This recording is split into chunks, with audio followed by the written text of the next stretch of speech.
সকাল সবাইকে। সকলে কেমন আছো? আশা করছি তোমরা সকলে ভীষণ ভালো আছো, আর আমিও ভীষণ ভালো আছি। আজকে সকাল সকাল তোমাদের সামনে মায়ের একটি ছবি নিয়ে হাজির হলাম। মনে করে থাকি যে মায়ের এই ছবি দেখে তোমাদের দিনটা অনেকটাই ভালো হয়ে যাবে, এবং আমারও আজকে মায়ের আশীর্বাদ নিয়ে সারাটা দিন শুরু হলো।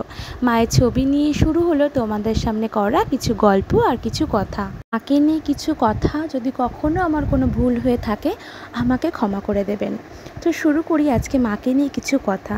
আগেকার দিনে দেবীকে সন্তুষ্ট করতে পশু রক্ত বা পশু বলি উৎসর্গ করা হতো। এছাড়া প্রসাদ হিসেবে লুচি এবং নানান ফল ভোগও দেওয়া হয়ে থাকে। শক্তির দেবী হিসেবে শ্যামা বা কালী মূর্তির আরাধনা করেন শাক্ত বাঙালিরা। হিন্দু শাস্ত্রে বলা রয়েছে, তন্ত্রমতে যে সব দেবদেবীদের পূজা করা হয় তাদের মধ্যে কালী পূজা হলো অন্যতম।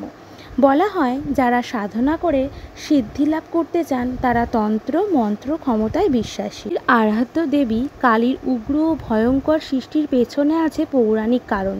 ভারতে কালী পূজার উৎপত্তি, বিকাশ ও প্রচলন প্রথা সম্পর্কে নানান তথ্য চারিদিকে ছড়িয়ে রয়েছে।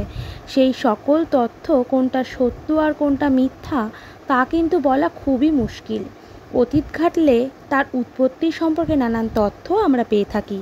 কালী মায়ের রূপের বর্ণনা আমরা সাধারণত কালীর যে রূপের দর্শন তাতেই পাই।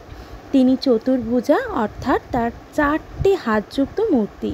খড়গ অন্যটিতে অসুর, মুন্ড অন্য হাতগুলিতে তিনি বর এবং অভয় প্রদান করেন। গলায় নরমুণ্ডের মালা, প্রতিকৃতি ঘন কালো বর্ণের রক্তবর্ণ জীব মুখ থেকে বাইরের দিকে বেরিয়ে আছে। এছাড়াও তিনি এলোকেশী মা কালীকে দেখা যায়, শিবের বুকের উপর পা দিয়ে রয়েছেন। তোমাদের সঙ্গে কথা বলতে বলতে কাজটা আমার হয়ে গেছে। তোমাদের কাজটা কেমন লাগলো অবশ্যই জানিও।